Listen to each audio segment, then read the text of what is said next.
Today's message is a commentary. And the commentary is going to be on what y'all missed on Wednesday, seeing as there were so few of us here. So I want to talk about Zechariah Chapter 3, which was out of last week's readings. So let's see what we got. You ready? Got your notebooks? Bibles open to Zechariah Chapter 3? All right. Here's how I like to do things. I'm going to literally take all 10 verses of the reading, and I'm going to go over all of them. Now, sometimes there's great, super neat stuff just sort of hidden in a little bit of the text, maybe in the way the Hebrew word is used, or something like that, or other little things that we find. It's not for nothing that Zechariah 3 is so important. Now, by the way, Revelation is a commentary on Zechariah, among other prophets. But that's where it's coming from. So it, as a book, is a very, very good book to look at. And it's got some real heavy stuff in it. Okay, so we're setting the scene, and it says, "And he showed me Yehoshua." Now, this is Zechariah talking. "He showed me Yehoshua, the high priest, standing before the messenger of Yahweh, and the Satan standing at his right hand to be an adversary to him." And then you just move on to the next verse and skip the first verse and, oh, well, that's nice. No. The first verse tells us a lot.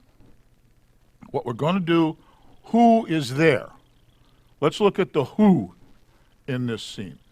We have Yeshua. Well, excuse me, we have Yahweh is there. It's not implied in the first verse, but we'll see this in a minute. The messenger of Yahweh. The Melech, HaMelech, Yahweh. Yehoshua, who is the high priest. And his name is Yehoshua. In English, it's called Joshua. We'll cover that in a moment. And the adversary, who's called an adversary, and his name is Ha-Satan.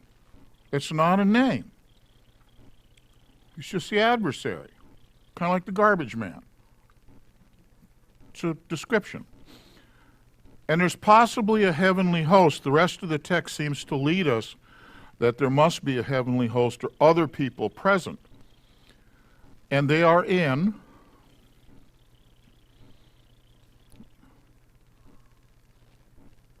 I forgot to write that down. All right. Where are they? Possibly the heavens. The Satan is present as an adversary to Yehoshua. The text exactly says those words. He's an adversary to Yehoshua, the high priest. Not just some guy named Joshua the high priest. And he may, and I'm thinking from the rest of chapter 3, he is figuratively represents all of those that serve Yahweh, Levites. If we looked at it today, it would be people like Pastor and myself and other pastors and rabbis. And they serve Yahweh in righteousness and set apartness. Told you we were going to do word study, all right? See if you like this, okay? If you like this, we'll keep doing it. If not, we'll keep doing it. I have to do this kind of stuff because our English doesn't show these things. In that verse, a word, Ha-Satan, is used. Ha-Satan, and that's how it's pronounced, Ha-Satan. And it's, well, y'all say the Satan or Satan. That's who that is. The adversary. That's what the word means. It isn't a name. It's not a proper noun. It's just a description of this guy. He is the adversary. This word's important because we see it used again in the same verse. Twice it's used, and it's the Satan, the adversary. Keep that in mind, who you're speaking of, because this guy gets into some serious trouble shortly. Yeah, he does anyway.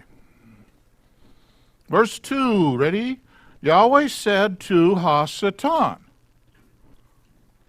quote, Yahweh rebuke you, Ha-Satan.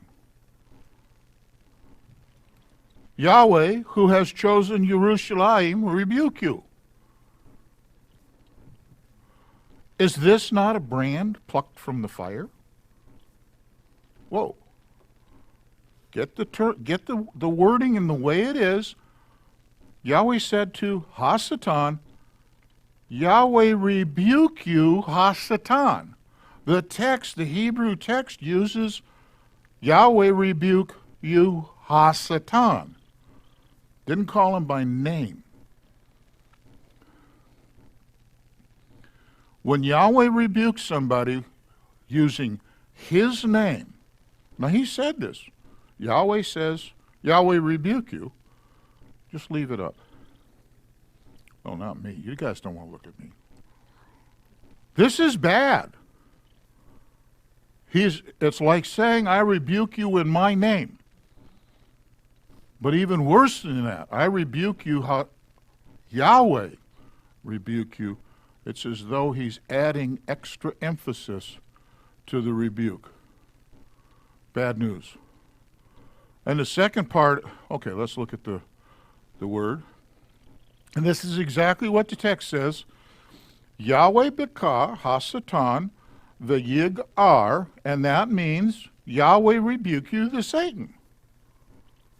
Our English text says, Yahweh rebuke you, Satan. Capital S. It's not what the Hebrew says. Why am I'm going to really stress this. He doesn't have a name. He is just the adversary. He used to be important, but he really messed up. And by messing up, he is reduced to nothing more than a description. Must be awful bad for him, seeing as he was like the top dude of the praise and worship team. You know, he was. Oh, and the thing about Jerusalem, Yahweh's just basically saying, it's like repeating himself. He's making sure you understand that it's Yahweh who chooses Jerusalem, not just some guy. And then he says, is this not a brand plucked from the fire? And we read, and this is the English, and we read the English and it's like, what? I don't get it. We don't understand that Hebraicism. Possible meanings. This is probably the best thing that it means. Is this not a small remnant returned from captivity? The fire being captivity, and the brand, the firebrand, being plucked from it. And think about that. We are a remnant. If we're a remnant in the captivity, in okay, just forgot the word. Yeah, we're out here in the nations. We're low. We're really low. And being a captive, being a slave. And we're still kind of, smelling the smoke from the slavery, and he's plucked them out. He's referring to Yehoshua. And who all of the people that Yehoshua represents. All of those who are serving Yahweh. Other possible meaning. Yehoshua represents Israel in exile. That's us. And Yahweh is saying that he will remove them, Israel, from the exile.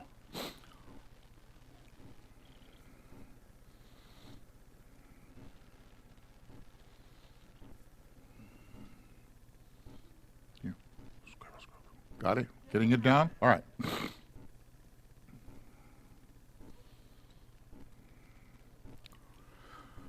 Wow, we only got to verse 3. Okay, and Yehoshua was dressed in filthy garments, and he was standing before the messenger. The filthy garments represents the sin of Israel, of the people of Israel, of the nation of Israel, all 12 tribes, that caused the exile. The 10 tribes got exiled, and kind of really they're still out here. But the other 2 got exiled too. They were sent to Babylon. Why? Because they disobeyed the Torah. What's sin? Disobeying Torah.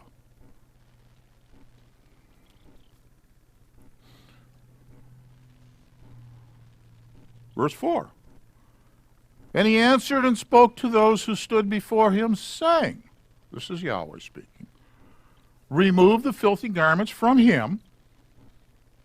And to him he said, see, I have removed your guilt from you, and shall put costly robes on you. Now this sounds real good, reading it in the English. You can put costly robes on him. Oh, that's real cool. He's going to take off the old nasty clothes and put on some nice clean clothes. It's more than that. He is commanding the angels to remove the sins of Israel from the high priest. Exiled Israel. The high priest equals exiled Israel. The sins of Israel equals the sins of Israel that caused the exile. He's going to remove those things from Israel. He will remove the guilt or the iniquity of Israel's sins. Future thing. He will clothe the high priest in the Scripture says high or what does it say? Costly robes. Another word study. Let's go look up this word. Makalatsot, or costly robes. Robe of state. Well, that changes costly robes in a big hurry, didn't it? The garments of the high priest. It's not just an expensive suit. This gets equated to the so-called robe or coat of many colors that Joseph had. That's why this reading is part of it, part of the Haftarah. No, it's not a coat of many colors. It's not a fancy coat. It is the robes signifying that Joshua was a high priest. It's made out of that techlet, that blue stuff, that really, really expensive blue stuff. It signifies that he was a high priest. Leave me up on that. The garments of the high priest, not just a nice suit. Big deal and very important. He will be dressed in the robes of the high priest. And then it says, and I said, let them put a clean turban on his head. Some of your versions are going to mess that up. Then they put a clean turban on his head, and they put garments on him, and the messenger of Yahweh just kind of stood there by. Here's the deal. The clean turban gets translated as fair mitre, fair diadem, or diadem, that's, I think that's Geneva Bible, or clean mitre. It's not a mitre. It was a turban. A turban is a wrap. It's wrapped around his head. If it's the turban of the high priest, it's got a big old gold thing on it that says Kadosh Yahweh, which means set apart to Yahweh. the turban of the high priest. Little word study again. Hatzanif ha-tahor. This word tahor you've seen before. Pastor and I have both talked about it. Means ritually clean, i.e. perfect, i.e. Pure. Not just not dirty. Okay? It's tahor. It's the stuff. And sanif just means turban. And technically it says the turban, the clean. The hay, that letter and that letter, never mind, skip it. Let's move on. Clean turban is a ritually clean turban of the high priest. It's kind of like, police officers wear a police officer hat. Army guys wear an army guy hat. That's what it is. It's the hat. Zechariah 3:6 says, the messenger of Yahweh witnessed to Yehoshua. The scriptures is using the word witnessed. King Jimmy uses the angel of the Lord protested. If you have a King Jimmy and you see that word there in this verse, scratch it out and put the word either testified or witnessed, because it ain't protested. The Authorized Version says same thing. He protested on to Yehoshua. That's wrong. Geneva, before the 1611 came out, says testified unto Yehoshua. Word study. Let's go look this word up. Ya'ad, Ein Daled, means witness. Okay? Testified. And for the rest of the verse, or the chapter, you can see why it's called witness.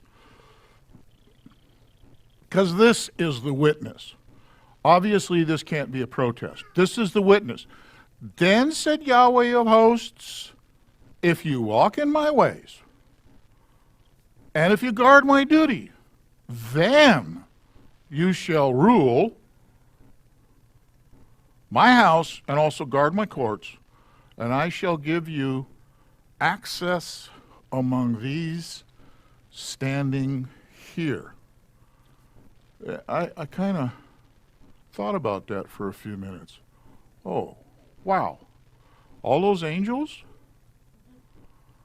Okay, the witness that the angel's giving is an if-then statement. It follows that format of if-then that we see in so many places in the Torah. Very important way of saying things. If, meaning Yehoshua and his descendants,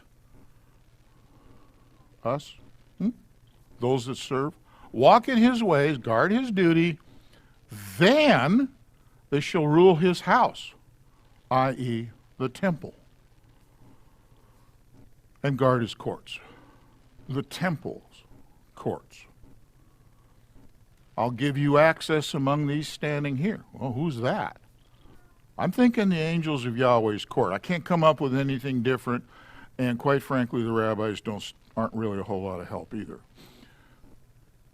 And the rest of the witness, he keeps going, because in verse 8, listen, Yehoshua the high priest, you and your companions who sit before you.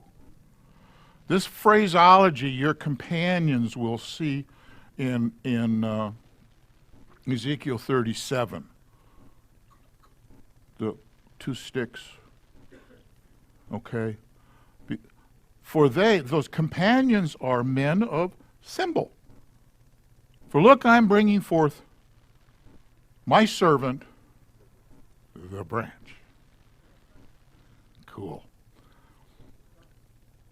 His fellow Kohanim, called members, men of symbol or men of sign. We did a little word study here, and we came up with Anshi, Mofate. Yep, men of symbol or men of sign. That's just what it means. I thought something like men of renown, that appears in Scripture. Mofet is wonder, sign, miracle. I got no idea what portent means, but anyhow, it's one of those. So they're men of something, of substance. They're not just a bunch of guys. Et avdi tzemach, my servant, the branch, tzemach. Tzemach. This refers kind of to a special branch, meaning the Mashiach of the Davidic tree. Not just somebody, branch you could say, well, that's the branch of the family tree, so-and-so gets born or whatever. No, it's that guy, Messiah, Yeshua. The cross-reference, I went and looked up a bunch of places. In Isaiah, it talks about the branch of Yahweh shall be splendid and esteemed. You want to see that again? That was Isaiah 4:2. Good place to look. Just write it down. You don't have to copy it. Isaiah 11:1, 1:1. And a rod shall come from the stump of Yeshai. How many of you heard that? Especially now it's Christmas, almost.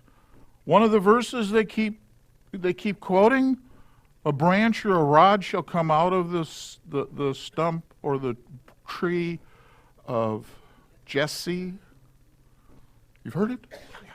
Everybody shake your head. Okay. That's where it come from. And in Jeremiah 23:5, the days are coming when I shall raise for David a branch. This is all prophetic, referring to Yeshua. Everything I've clicked so far. Let's click again, see what happens. Jeremiah again says, in those days, and at that time I cause a branch, a tzemach of righteousness. Zechariah 6:12 says the same thing. A man whose name is tzemach.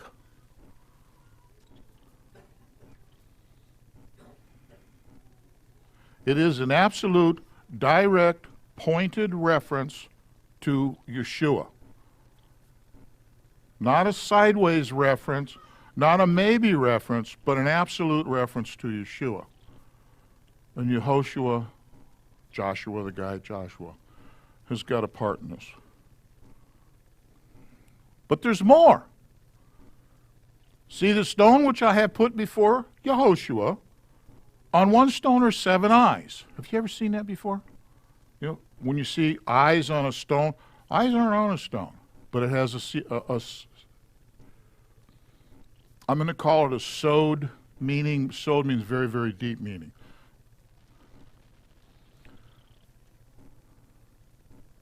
Three 9. I wrote something else. The stone is the foundation stone of the temple.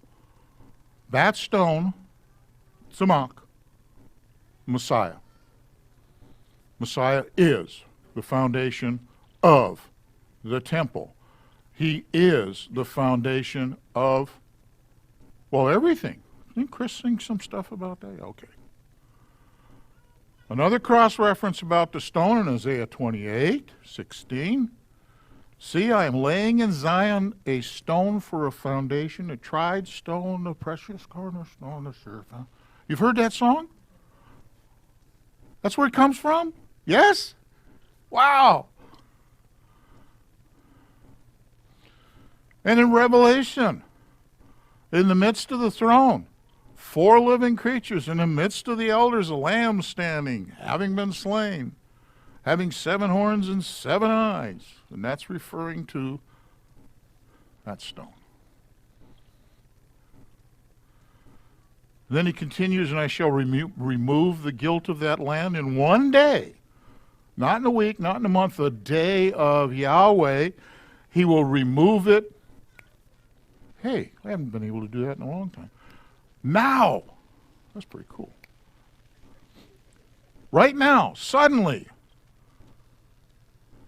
In Zechariah 3:10, the last of Zechariah 3, it says, in that day, says Yahweh, you shall invite one another under the vine and under the fig tree.